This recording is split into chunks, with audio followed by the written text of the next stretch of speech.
Hi, friends. It's Beth here from Senior Care Solutions, offering experienced guidance for caregivers and seniors, as well as family members, traveling the care continuum. As a senior care advisor for more than 20 years, I've pretty much run across almost every type of situation, uh, working with families, working with individuals, working with couples. But one of the things that had come up over and over was about scammers and different things that were happening to families, to their parents, to their loved ones who were, living alone, managing themselves alone, or even if they were a couple. And this happened to my in laws, where someone called and they were impersonating a federal agent of some sort, stating that one of their grandchildren had been in a hit and run vehicular homicide. And I mean, it was just a very elaborate story.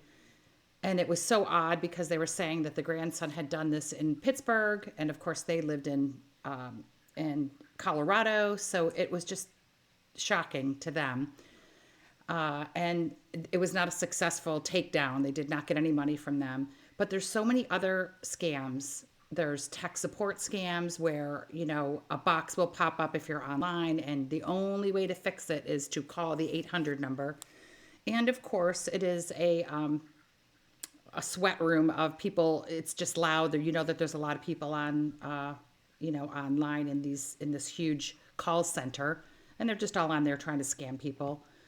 The other are romance scams, people that friend you on Facebook or all these other things, and their profile might be 1 day old or 7 days old. I mean, there's really no rhyme or reason to it. There's also someone impersonating the IRS or Social Security, investment scams, the grandparent scam, which was the one that happened, to my in-laws, and of course, charity scams, lottery wins, sweepstakes. I mean, there's so many of them. Home repair is another one. Uh, I I worked for a family. I set up services for a family when I was in private duty nursing, and they had been with us for quite some time. And I used to stop by. I mean, I was pretty involved with a lot of the families just because they didn't have children, or their children lived quite a distance away. So I would visit. I would check on them and see how they were doing, and ask them how everything was going with the care. And I had this one family, and they were elderly. They were in their 80s, both of them, and they were very frail, very very sick. One had Parkinson's, and the other one just had balance and strength issues. So she kept falling and hurting herself.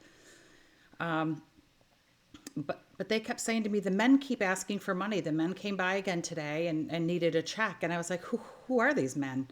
And it was someone who had done some work on their roof. After a storm, they came and said there's some tree limbs and all these other things on top of your roof. And there was nothing on their roof. And I mean, they were taking large sums. They had taken over $38,000 in checks from this couple. So of course I called the local police and they sent a detective out, and they filed a report, and they tried to, track these people down.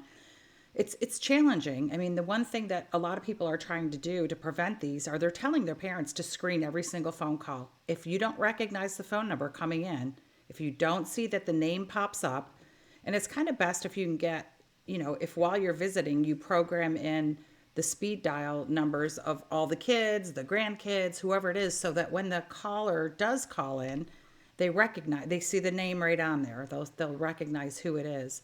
The other thing is just to let it go to voicemail.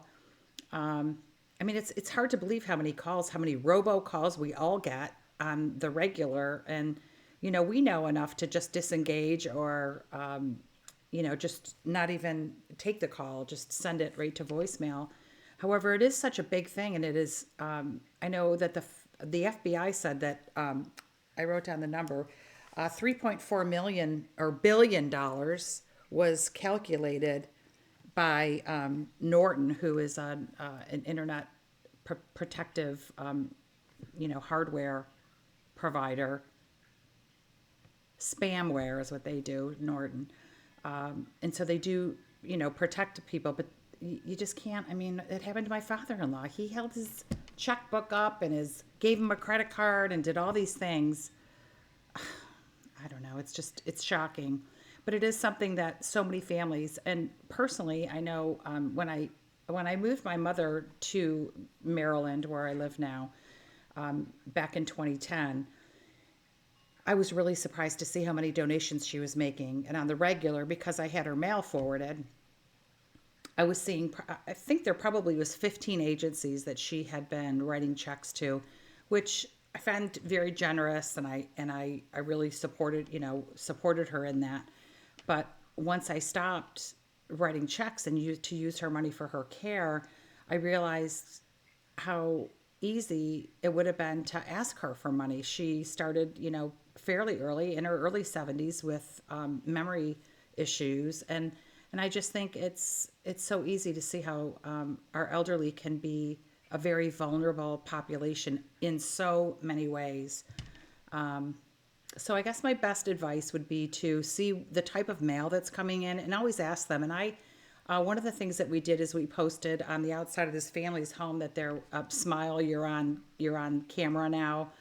We also posted no soliciting, and we put down that that the house is now being monitored for security. We posted signs into the ground saying that they had a security alarm in place. So there's different things that you can do to deter these criminals from knocking on the door, but it is hard to have them stop calling your home phone.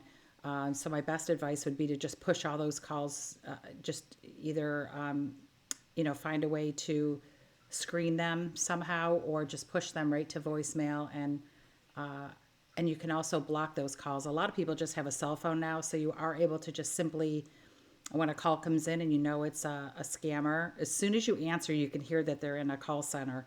Many times you can just block that number. You could train them or show them or leave a little step-by-step guide by the phone on how to do that. So I do wish you all the best of luck with avoiding any of these scammers. And even if you did report it, many times the first agency that you would call would be your bank, especially if you've given any banking information out, and just saying, we did not authorize this. We didn't realize it was a scam until, yesterday, or, earlier today, or whenever it took place. But just do your best to avoid them. If you have any suspicions about it, consider it a scammer and do not engage. I wish you all the best. I'll see you at the next video. Bye.